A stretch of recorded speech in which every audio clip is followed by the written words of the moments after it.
Alright bass friends, we've got the Music Man Stingray 5 in the studio today. And once again, this one is a special limited edition instrument. This is my friend Jeff's 35th anniversary edition of the Stingray 5 HH version.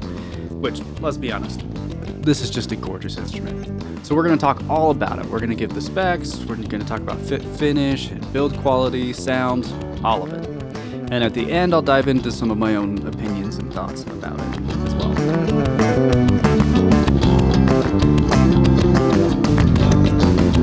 So there are chapters on the video. You can skip around as much as you want. And if you like the video, obviously, give it a like for the algorithm. And let me know all of your crazy opinions in the comments below.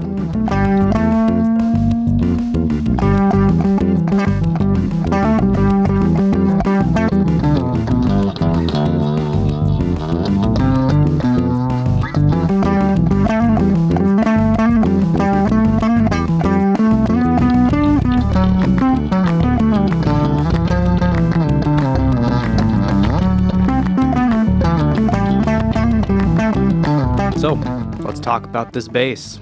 So the original Stingray 5 was built in 1987. They made this one in 2022, so it looks like they did the math right, and it was in fact 35 years later. This is the 5-string HH version, and I guess HH means it has 2 pickups, whereas the H version is 1 pickup.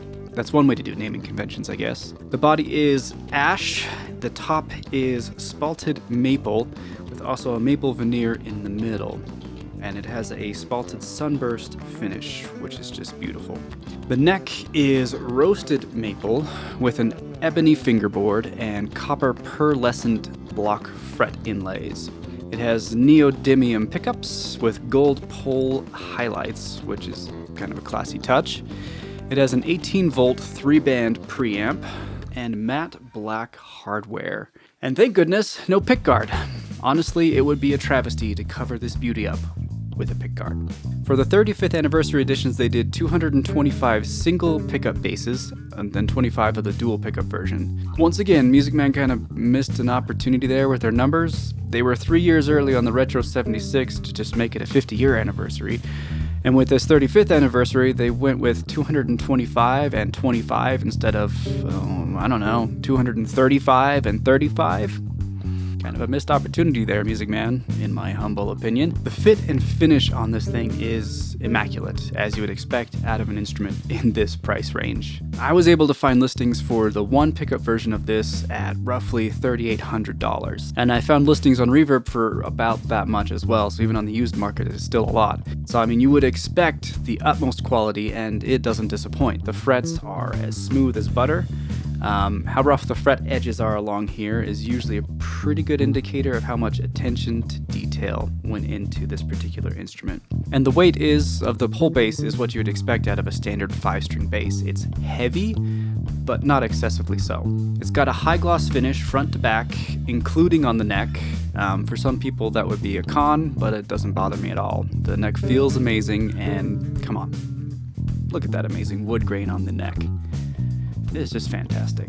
And frankly, this bass it looks amazing. It's really hard to complain about much. It's a showpiece that plays amazing and looks fantastic. It's got the great battery trays that I liked in the bongos. Really easy to get to the batteries and change those out if you need to. Really pretty cool design there. The bridge is high mass and solid. I don't think that's going anywhere. The tuners are very light, and they almost feel like a kind of plastic in a way. They say they're a custom super lightweight tuner designed by Music Man. They don't feel cheap per se, but they do feel odd to the touch, not the normal tuners I'm used to in every other bass, but I like lightweight tuners, so I'm not complaining. There is one small complaint though I have about this design, and I think this is common among all Stingray 5s from what I've heard. The string spacing and the size of the neck makes the G-string really close to the edge of the fretboard. It's actually really easy to accidentally slide the G-string off of the frets and unintentionally make some weird sounds, especially when you're playing a lot of fifths and octaves, which is really common in a lot of genres. It's really easy to do that. On the one hand, this might force you to play with more accurate left-hand technique, but on the other, if you're used to pretty much any other bass, This is gonna get annoying. It's an annoying thing, I'll be honest. But enough of that. Let's talk about how this bass sounds. With a 3-band EQ, you've got plenty of tone shaping options. They've got treble, mids, and bass knobs here, and this bass knob is very similar to what I heard in their bongos, which I reviewed a few months ago. It's a shake your house down kind of low-end rumble. Very satisfying. With that cranked and some of the treble dialed in, you get a really, really defined tone with tons of low-end boom. It doesn't come through as clearly in this next recording, but my amp was really rattling my room while recording this. So take a listen.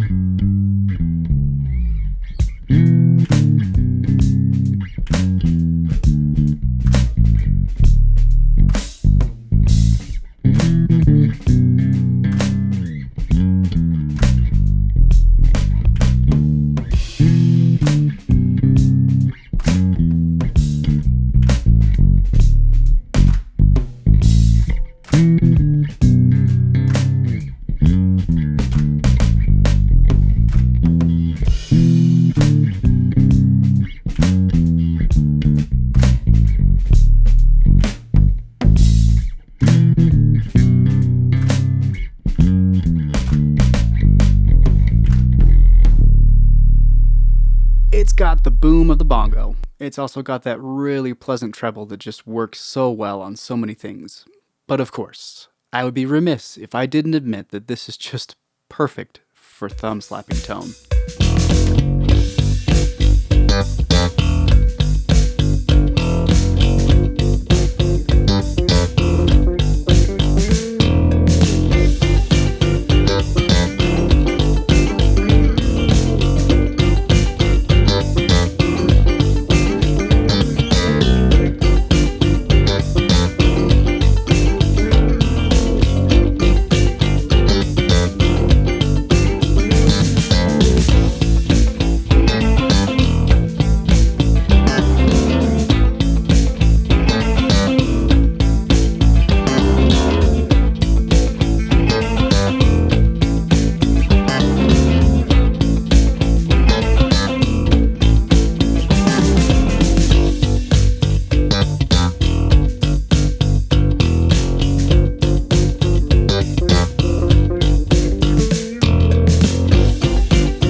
Is it great for thumb slapping? But also they did something that I haven't seen in many other basses, or rather they omitted something that's common in every other bass I've owned or played. They didn't add a pickup blend or a pickup volume knob. There's a volume, 3 tone knobs, and then a pickup selector switch. And this pickup selector here, it actually makes the pickups take on different wiring configurations. So this switches parts of the pickup to be either series or parallel. Now I don't pretend to be an electrical engineer or anything, so I'll just put up their pickup selector diagram on the screen and you smart people can make sense of that. What I do know though is that this selector has 5 different positions, and each of these positions gives the bass a different tone. Almost as if you were blending the pickups in different ways, but also giving you tone shaping without ever having to touch the tone knobs at all. You could leave the tone knobs at 12 o'clock and still get a variety of tones with just a quick switch. It's pretty cool. Here are 3 different samples showing the selector switch all the way up, and then in the middle, and then all the way to the bottom. The 2 in-between settings are subtly different and useful, but I just didn't feel like recording 5 different grooves to show a slight change in tone. So these should give you an idea of the overall tonal shaping you have with just this switch.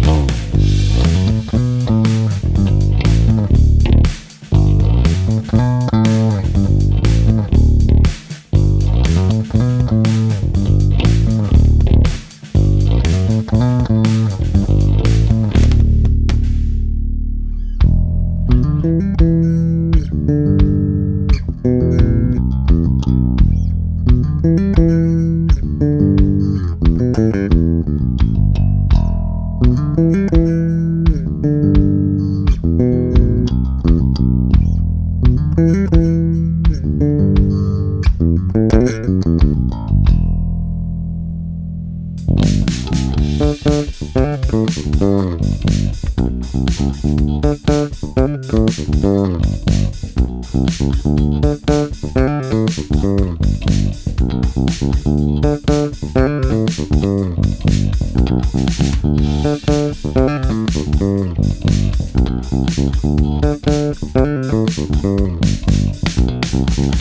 just that, you've got some great tonal options.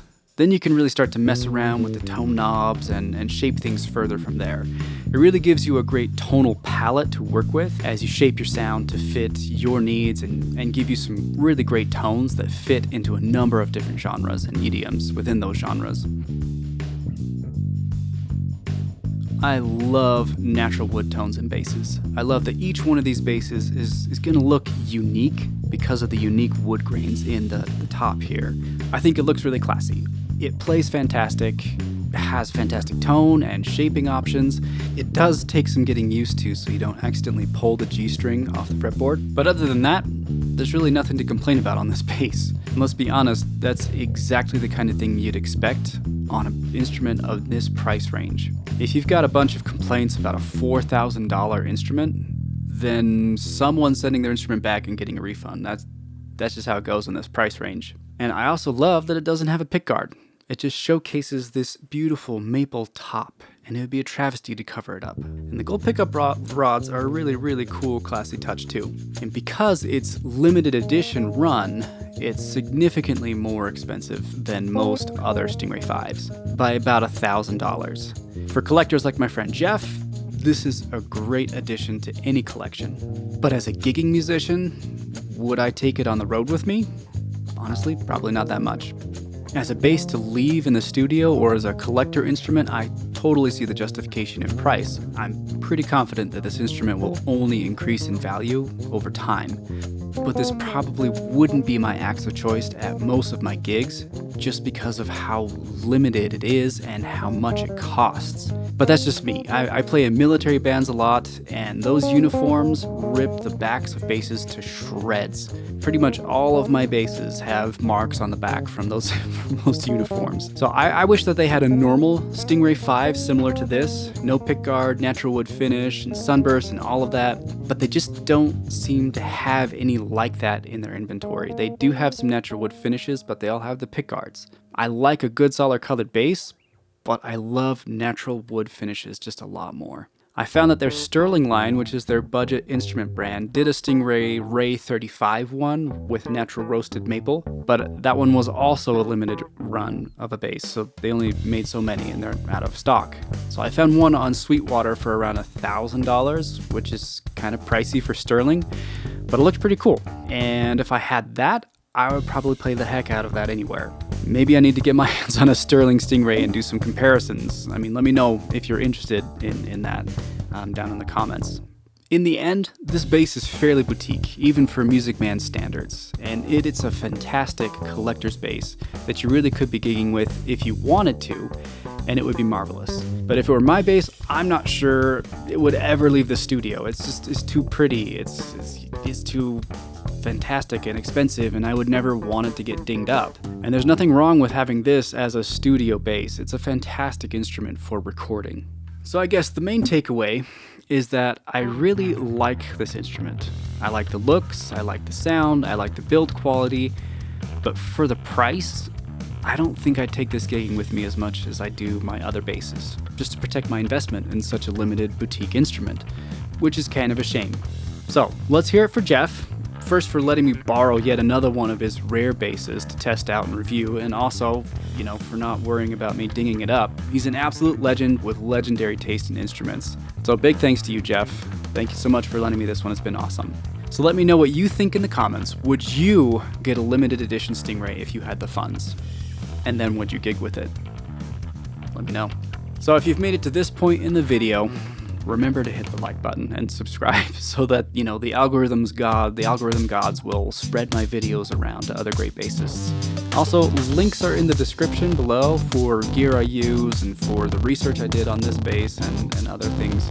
So if any of the gear that you see there piques your interest, any of those links are affiliate links for you to buy them. It's a way for you to support the channel without spending anything extra. It doesn't cost anything extra to buy from that. It's just a little bit of that money comes back to me. So keep grooving, guys, and I'll see you in the next one.